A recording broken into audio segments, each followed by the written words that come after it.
Sonia menceritakan kepada Puja bahwa Karan hanya mencintai teman masa kecilnya yang bernama Pinky, dan Karan selalu menyimpan jam pemberian Pinky di sakunya bertahun-tahun. Puja pun tersenyum dan terlihat mata Puja berkaca-kaca karena bahagia, dan Shin pun memperlihatkan Karan yang sedang bernyanyi.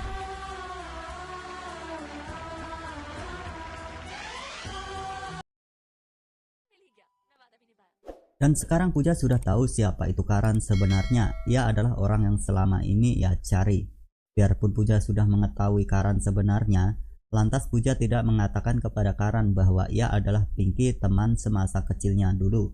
Tetapi Puja ingin mengenal dekat dulu dengan Karan, dan baru ia akan mengatakan siapa dirinya sebenarnya. Puja terus mengikuti Karan pergi, dan akhirnya mereka saling sapa dan mengobrol serta makan di warung Mbak Marni. Setelah selesai makan, Puja diantarkan pulang ke rumahnya dengan menaiki motor milik Karan. Karan mengantarkan Puja sampai di pintu gerbang rumahnya, sementara ayah Puja terlihat tidak suka kepada Karan. Dan kini kita diperlihatkan ayah Karan, ibu, serta adiknya sedang menerima tamu. Tamu mereka adalah orang yang ingin menikahi adik Karan. Mereka sudah sepakat kapan anak-anak mereka akan dinikahkan, dan sementara itu Puja mencari Karan. Puja menemukan Karan masih tertidur di kamarnya, dan Puja pun mengerjai Karan dengan memberikan bedak warna-warni di mukanya, dan Karan pun terbangun dan memeluk Puja sambil menyebut Puja dengan panggilan Pinky. Puja pun menjawab bahwa dirinya bukan Pinky, lalu Karan melepaskan pelukannya dan melihat di kaca dan mukanya sudah berwarna-warni. Dan Puja pun menertawainya, lalu mereka berdua mencoba saling membalas dan berlarian ke sana kemari dan bernyanyi lagi.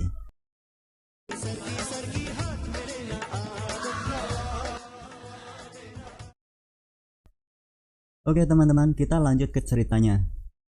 Film pun menunjukkan Puja dan ayahnya yang sedang berdebat. Ayah Puja ingin Puja menikah dengan Raul, yaitu anak dari temannya, tetapi Puja tidak mau. Dan Puja berkata kepada ayahnya bahwa ia sudah menemukan orang yang ia cintai, yaitu Karan. Dan ayah Puja pun bertanya kepada Puja siapa itu Karan. Lalu Puja menjawab bahwa Karan adalah teman bermain semasa kecil dulu, dan kini Puja sudah menemukannya. Mendengar itu, ayah Puja semakin marah dan akan mencari keberadaan Karan. Lalu Shin menunjukkan ayah Karan yang sedang bersiap-siap mengadakan pesta pernikahan adik Karan, yaitu Pria.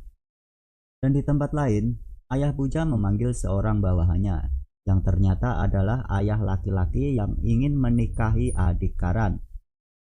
Ayah Puja menyuruh orang tersebut untuk membatalkan pernikahan anaknya dengan adik Karan, sebagai peringatan agar Karan tidak dekat lagi dengan Puja. Sedangkan di kantor majalah, Sonia baru membaca kisah cerita yang ditulis oleh Puja, dan Sonia pun tahu bahwa Puja adalah Pinky, dan Sonia pun memberitahukan hal itu kepada Karan. Lalu Karan pun membaca isi cerita di majalah tersebut, dan wajah Karan terlihat bahagia. Dan tapi tiba-tiba telepon Karan berbunyi, dan itu telepon dari ayahnya, menyuruh Karan untuk segera pulang. Lalu Karan pun pulang, dan ternyata adiknya tidak jadi menikah, karena Tuan Sarma, yaitu ayah dari calon suami adiknya, telah membatalkan pernikahannya secara sepihak. Lalu Karan mencari Tuan Sarma di kantornya, tapi bukannya Tuan Sarma yang Karan temukan, melainkan ayah dari Puja.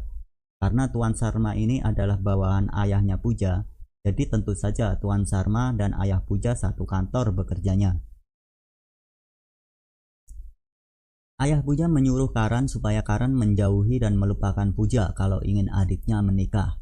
Nah, di sini Karan disuruh memilih antara cinta sejatinya dengan adiknya. Dan Karan pun langsung menghubungi Puja bahwa dia ingin bertemu dan ingin menyampaikan sesuatu.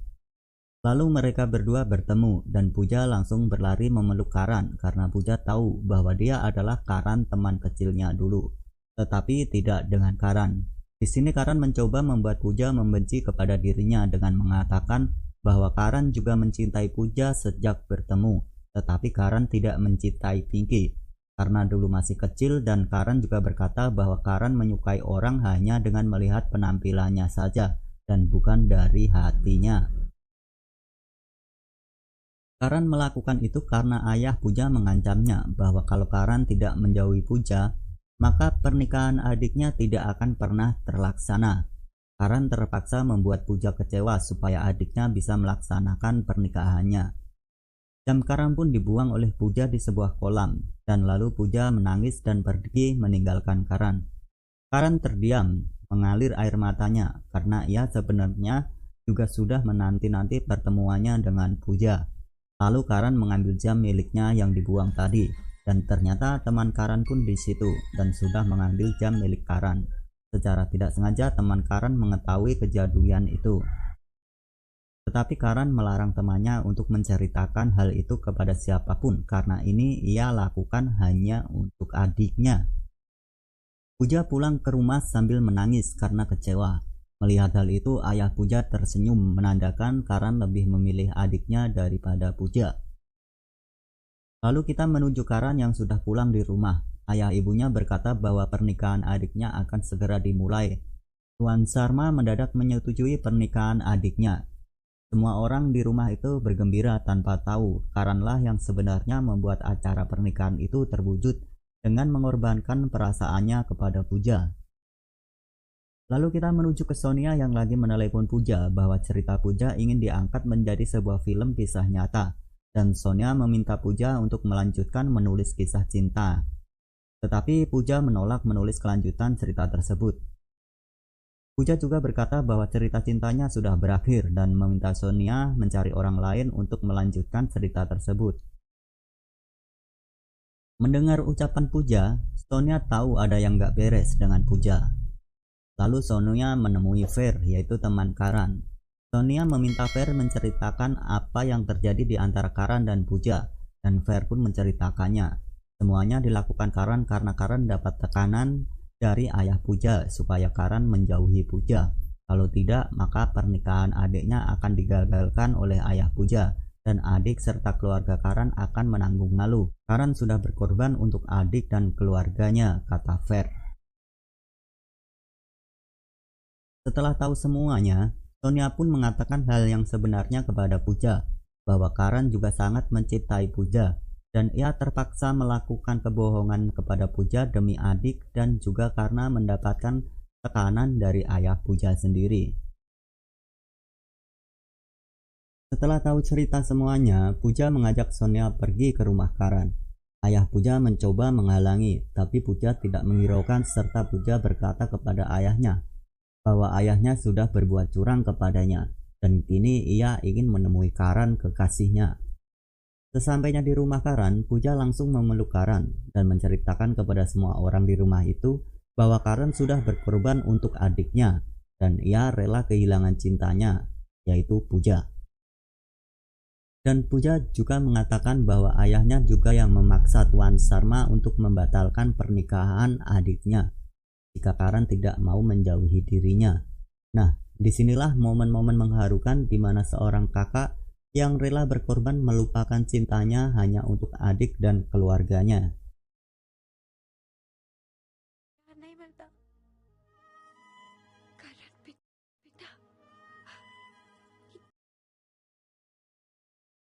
Di tengah momen haru itu, tiba-tiba ayah Puja datang memaki-maki Karan serta menarik Puja untuk kembali pulang. Tapi Puja melawan ayahnya dan Puja kembali ke arah Karan dan menggandeng Karan mengelilingi api janji suci pernikahan. Ayah Puja hanya diam saja melihat itu, dan karena merasa kecewa, lalu ia mengeluarkan sebuah pistol dan diarahkan ke arah Karan dan siap menembak Karan. Mengetahui hal itu, Puja langsung menghalangi Karan supaya tidak terkena tembakan dari ayahnya, dan semua orang di situ juga ikut melindungi Karan, termasuk ayah, ibu, adik, serta teman-teman Karan. Ayah Puja tidak bisa membidik Karan karena tertutup banyak orang di depannya. Ia lalu berniat pergi, tetapi sebelum pergi, ayah Puja membalikkan badannya dan berhasil menembak Karan saat semua orang di situ lengah. Karan tertembak di dada sebelah kirinya dan langsung dilarikan di rumah sakit untuk menjalani operasi pengambilan peluru. Keadaan Karan kritis dan dengan keyakinan kekuatan cintanya, Puja mendekati Karan sambil berdoa, dan di situ diperlihatkan scene di mana waktu kecil dulu saat Puja memanggil-manggil Karan. Karan mulai bergerak dan mulai memegang patung dewa yang dibawa Puja, serta tangan satunya masih menggenggam jam pemberian puja. Dan akhirnya Karan pun bangun, mereka berpelukan. Semua orang merasa bahagia dan terharu, dan film pun selesai sampai di sini. Kesabaran dan keteguhan hati membawa Karan dan Puja bersatu lagi meski bertahun-tahun berpisah. Maka dari itu, ambil nilai baiknya bahwa kesabaran, keyakinan hati, serta usaha tidak akan mengkhianati hasil. Kalau sudah jodoh pasti dipertemukan. Buat teman-teman yang belum ketemu jodohnya, semoga lekas ketemu, dan yang sudah ketemu, semoga langgeng hingga maut memisahkan. Oke, sampai di sini video kali ini. Jika video ini kiranya bisa menghibur teman-teman, maka sudilah kiranya teman-teman subscribe channel ini, like, komen, serta nyalakan loncengnya supaya tidak ketinggalan video-video yang akan datang. Oke, terima kasih. Wassalamualaikum warahmatullahi wabarakatuh. See you.